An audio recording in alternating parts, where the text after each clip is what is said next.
अब ये बताइए, आप नहीं चाहते कि सोसाइटी अपग्रेड हो, एडवांस्ड हो? क्योंकि विज्ञान का तो काम ही है ना पूरी सोसाइटी को अपग्रेड करना।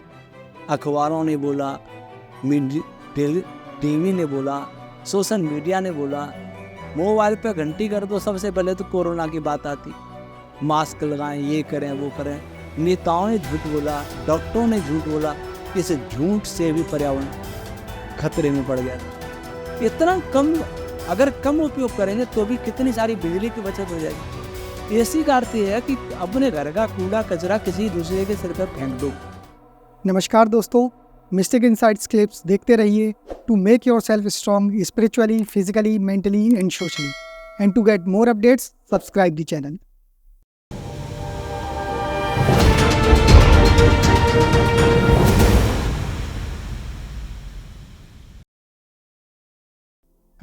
दो बार जिसको संख्या दे दिया गया हो, पहले भी शायद संख्या ही था क्योंकि ऐसा ही लक्षण उस समय थे। संख्या दे दिया। आर्सेनिक। आर्सेनिक, अच्छा, मतलब हाँ, पॉइजन। अच्छा। दमा का रोगी, टीबी का रोगी, जन्म से निमोनिया का रोगी, और एक बार तो मैंने जहर खा लिया। अच्छा।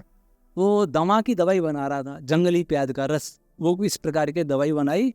ब्लीडिंग पाइल भयंकर शुरू हो गया। फिर मैंने उस दवाई के बारे में पढ़ा तो उसमें लिखा कि ज़्यादा मात्रा में लेने से हृदय गति रुकने से तुरंत मृत्यु हो जाती है। मैंने बंद की, घी पिया, दवाई नहीं ली। उसके बाद मुझे किसी ने विष दे दिया। कब की बात है ये 96 की बात है। ठीक। मेरा दमा वगैरह सब ठीक हो गया था नागे प्राकृतिक चिकित्सा से, तभी ये विष पान की घटना हो गई। शहद बेचने वाला बन करके शहद में मिला करके ले आया। अच्छा। उससे मुझे शरीर में आग जैसी जलना, 1 घंटे में, शाम को तो इतना 1 घंटे में 25 बार भी लक्षण का जाता, पैर लड़खड़ा जाते थे। पानी पीते पेशाब जाओ, पेशाब जाते पानी पियो, पहले नाक मुंह में से आग जैसी निकलती, फिर नाक में से, फिर आंख में से, जैसे मैं अंधा हो जाऊंगा।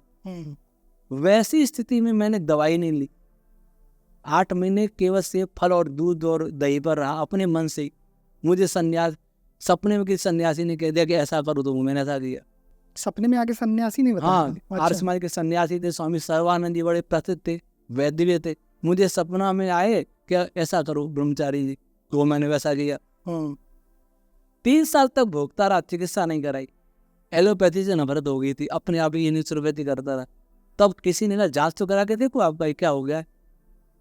जांच कराई तो मेरा आमाशय, स्टमक का आकार बढ़ गया था। गृहिणी में पुराना अल्सर बताया, अर्थात 3 साल पहले होगा।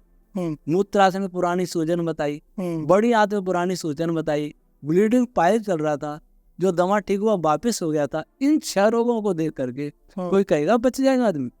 सही बात है। ब्रह्मचर्य से ही बचा, खान पान से बचा, नियमित दिनचर्या से मैं बचा। आयुर्वेद वालों ने कहा इसमें आयुर्वेद काम नहीं करेगा, ठंडी दवाई देंगे तो दमा बढ़ेगा, गर्म देंगे तो पाइल्स और अल्सर बढ़ेगा। अंग्रेजी वालों ने भी कहा, नेचुरोपैथी में गया, आज नागेंद्र जी नीरज हैं जो पतंजलि में, उनसे चिकित्सा कराई। एक समय बोले कि महाराज जी इससे ऊपर नहीं होगा। उसके बाद आज तक मेरा पाचन तंत्र ठीक नहीं हुआ। अच्छा। बहुत सावधानी से चलता हूँ, बहुत सावधानी से खाता हूँ, इतना डैमेज हो गया पेशाब की। ये पिछले अगस्त में फिर दे दिया मुझे होम्योपैथी दवाई के नाम से, इंग्लैंड से किसी ने विष दे दिया, पॉइजन। हाँ, पॉइजन। अच्छा, तभी आप जो मैंने पूछा कि आप पिछले पॉडकास्ट के बाद थोड़ा। अच्छा, तो पॉइजन दे दिया। अब 7 दिन में ऐसा दिखा दिया, 3 महीने की दवाई देती, अच्छा जी आपका ऐसा हो जाएगा वैसा हो जाएगा। मैं कोरोना के विरुद्ध बोलता था, तभी उस डॉक्टर ने संपर्क किया, नाम नहीं बताऊंगा मैं, तो भारतीय था। अब फिर दवाई भेजूंगा, ये करूंगा वो करूंगा। मैं विश्वासी, क्योंकि मैं सोचता भी नहीं कोई मेरे से झूठ क्यों बोलेगा। जमाना कितना बदल गया है मुझे अब पता लग रहा है धीरे धीरे। मतलब ये अगस्त में आपको, पिछले अगस्त में? अगस्त या सितंबर में। अगस्त सितंबर की बात है। अच्छा, फिर कैसे रिकवर कैसे किया? उसके बाद क्या हुआ, मैंने आयुर्वेद की दवाई अपने आप ही ली। एक विषनाशक थी जो सर्दियों में दमा वगैरह के लिए भी ठीक रहती थी, वो मैंने ले ली। लेकिन वो गर्म तो थी, सर्दी के बाद वो बंद कर दी। फिर किसी ने भस्म दे दी, तो उससे मेरे गुर्दे में पथरी हो गई और गर्मी भी बढ़ गई। अब उससे दस्त लगे, बुखार आया, अब 3 महीने से मैं परेशान हूँ। नेचुरोपैथी में गया, फिर आयुर्वेद भी लिया, अब होम्योपैथी ले रहा हूँ। पता ये लगा, होम्योपैथी का एक्सपर्ट ने बताया कि आपको क्या लक्षण हुए थे आचार्य जी। मेरे लक्षण ये थे कि दवाई लेने के बाद मेरी आंखों की ज्योति कम हो रही थी, शरीर में आग जैसी जलती थी, पेशाब में 10-12 मिनट लगते थे, अच्छा। पेट बार बार शौचालय जाना होता था कि आपको आर्सेनिक दिया है, संख्या 2 बार संख्या और 1 बार जंगली प्याज का विष मैंने ले लिया अपने आप दवाई के चक्कर में। उसके बावजूद भी मैं जीवित हूँ। सही बात। 25-30 साल पहले जो मेरे पास विद्यार्थी रहते थे, वो कहते थे 25-30 साल पहले भी वैसा ही देखा, आज भी वैसा ही देख रहे हैं। मेरे चित्र देखेंगे तो 25 साल पहले चित्र थे, मैं आज वैसा ही दिखता हूँ। बाल सफेद जरूर हुए, ये किसका परिणाम है? आदमी बूढ़ा हुआ कि जवान हुआ? मैंने जिनको बच्चे देखा वो बूढ़े होते जा रहे हैं और मैं वैसा हूँ। और अभी इस उम्र में जब आदमी रिटायर होता है, अब वेदवास करना शुरू कर, 2 ग्रंथ लिख दिए।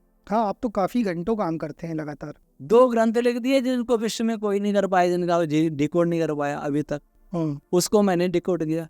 किसका परिणाम था? क्योंकि मैंने भगवान मनु का पालन किया है। अर्थ और काम में मेरी आसक्ति नहीं, मैंने कभी लालच नहीं किया। मेरे पास पैसा नहीं, 2 ही बल हैं, सत्य का बल है, चरित्र का बल है। इसी से मैं जीवित भी हूं और किसी के सामने दीन बनता नहीं, न अहंकार करता हूं और न स्वाभिमान छोड़ता हूं। सही है। अच्छा, आप तो ऑलरेडी वैदिक साइंटिस्ट हैं, साइंस को तो आप हमेशा सपोर्ट करेंगे, लेकिन मैंने आपकी एक वीडियो देखी थी, आप 5G का पोज कर रहे थे। तो आप ये बताइए, आप नहीं चाहते कि सोसाइटी अपग्रेड हो, एडवांस्ड हो? क्योंकि विज्ञान का तो काम ही है ना पूरी सोसाइटी को अपग्रेड करना, फिर आप अपोज क्यों कर रहे थे? मैं साइंस को तो अपग्रेड करना ही चाहता हूँ जी, देखिए साइंस टेक्नोलॉजी में अंतर है। जैसा कि मैं बता, ऋषि दानव ने कहा कि विज्ञान वो है जो सबका हित करे। ये जो टेक्नोलॉजी है जी, संसार में कोई भी टेक्नोलॉजी ऐसी नहीं है जो कोई ना कोई साइड इफेक्ट नहीं करे। आज देखिए कि कोरोना के समय में लॉकडाउन हुआ, तब पर्यावरण कितना शुद्ध हुआ था, नदियों के जल शुद्ध हो गए थे, शहरों में भी, महानगरों में भी रात को तारे दिखने लग गए थे, आसमान इतना शुद्ध, हवा इतनी शुद्ध हो गई थी। उसके बावजूद भी साइबेरिया में हीट वेव चली, वॉशिंगटन, न्यूयॉर्क, मॉस्को में हीट वेव चली। किस कारण? इस इंफॉर्मेशन टेक्नोलॉजी का अंधाधुंध प्रयोग वहां से शुरू हुआ। सब ऑनलाइन करो, डिजिटल करो। उस समय भी सबसे ज्यादा झूठ बोला गया। एक कोरोना के नाम पर झूठ बोला, अखबारों ने बोला, टीवी ने बोला, सोशल मीडिया ने बोला, मोबाइल पे घंटी कर दो सबसे पहले तो कोरोना की बात आती। मास्क लगाएं, ये करें, वो करें। नेताओं ने झूठ बोला, डॉक्टरों ने झूठ बोला। इस झूठ से भी पर्यावरण खतरे में पड़ गया। झूठ भी पर्यावरण को नष्ट करता है, केवल वायु को नहीं, आकाश को, यहाँ तक कि गैलेक्सी को प्रभावित करता है। पिछली बार आपने इसका एग्जाम्पल भी दिया, हाँ, कि हमारी मन स्थिति कैसे ब्रह्मांड को इफेक्ट करता है। हाँ, ये बताया था मैंने। टेक्नोलॉजी वही ठीक है जो हानि नहीं करे। 5G आएंगे तो आप नोट कर लीजिए, कैंसर की बीमारियां बढ़ेंगी, अच्छा, नपुंसकता बढ़ेगी, और ये बुद्धि IQ कम होगा। अच्छा, ये चीजें देखने को मिलेंगी, आज कह रहा हूं मैं। अच्छा, IVF सेंटर पहले कभी होते थे क्या? कहाँ से आगे, किसने किए? इसकी देन है, केवल 5G की नहीं है। हर टेक्नोलॉजी में GMB जा रहा है, हम सूर्य अपग्रेड हो रहा है।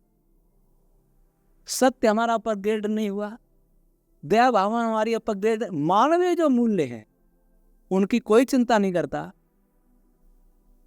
बड़े बड़े रोड बनेंगे, अच्छे, हम भी आते हैं रोडों पर। एक दिन ऐसा होगा रोड पर पशु घूमे, पक्षी चले, मोर नाचेंगे, क्योंकि वो मनुष्य नहीं रहेगा। वैज्ञानिक में चिंता करते हैं, जितना मेडिकल साइंस अपग्रेड हुआ उतनी संख्या में बीमारी बढ़ेगी नहीं।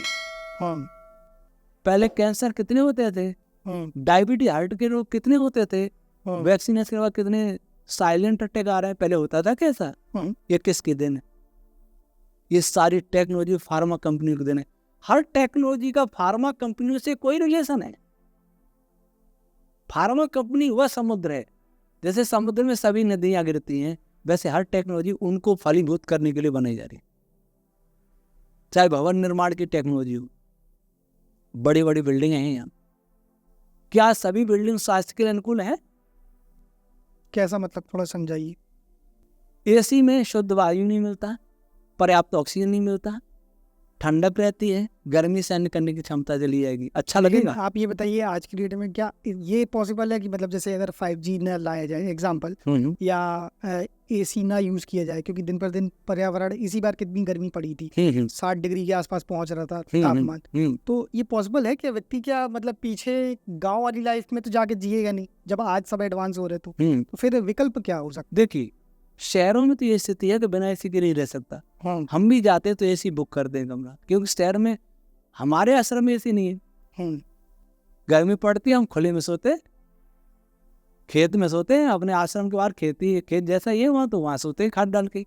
न एसी की जरूरत पड़ती, न पंखे की जरूरत पड़ती, न कूलर की जरूरत पड़ती। रात में थोड़ी देर गर्म हवा चलती है, ठंडी शुरू हो जाती है। शहर में तो पॉसिबल नहीं। लेकिन जो गाँव में है, कम से कम वे तो ऐसे रह सकते हैं।